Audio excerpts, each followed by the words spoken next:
Bismillahirrahmanirrahim. Assalamualaikum warahmatullahi taala wabarakatuh. Bersama Wacana Minda UIA, sekali lagi kita akan berbincang satu tajuk yang akan saya bincangkan secara ringkas dengan tuan-tuan dan puan-puan pada hari ini, iaitu perbezaan nilai keikhlasan di antara seorang Muslim dengan bukan Muslim. Tuan-tuan dan puan-puan sekalian, kita tidak mempertikaikan keikhlasan sesiapa. Tetapi dalam soal ikhlas ini, jelas ada perbezaan di antara nilai keikhlasan seorang Islam dan bukan Islam. Yang pertama, nilai keikhlasan kita sebagai seorang Islam ialah kerana perbuatan kita semata-mata kerana untuk mendapatkan redha Allah Subhanahu wa taala. Sedangkan keikhlasan seorang yang bukan Islam tidak mempunyai matlamat yang khusus, oleh kerana kebaikan yang mereka akan buat adalah untuk kepentingan diri mereka dan kelompok mereka sahaja.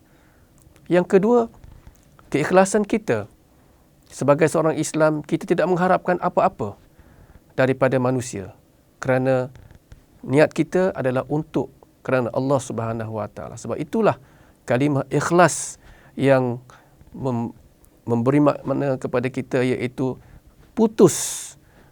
Objektifnya adalah putus kerana Allah Subhanahu wa taala dan bukan untuk tujuan-tujuan yang lain. Tuan-tuan dan puan-puan sekalian, dalam kita melakukan perkara, seringkali orang melakukan perkara kerana mendapatkan balasan balik ataupun apa yang mereka buat itu setimpal dengan apa yang mereka dapat.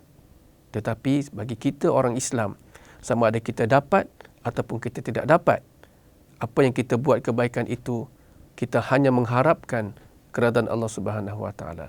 Tidak hanya di dunia, bahkan kehidupan ataupun balasan akhirat itu adalah yang paling mulia ataupun yang paling utama. Tuan-tuan dan puan-puan sekalian, justru marilah kita bersama-sama meningkatkan ikhlasan dalam diri kita, bukan untuk tujuan-tujuan duniawi, tapi yang paling penting sekali kita mengharapkan keridaan Allah Subhanahu wa taala, supaya kehidupan kita diberkati oleh Allah Subhanahu wa taala sepanjang masa. Sekian, wabillahi taufiq wa hidayah. Wassalamualaikum warahmatullahi taala wabarakatuh.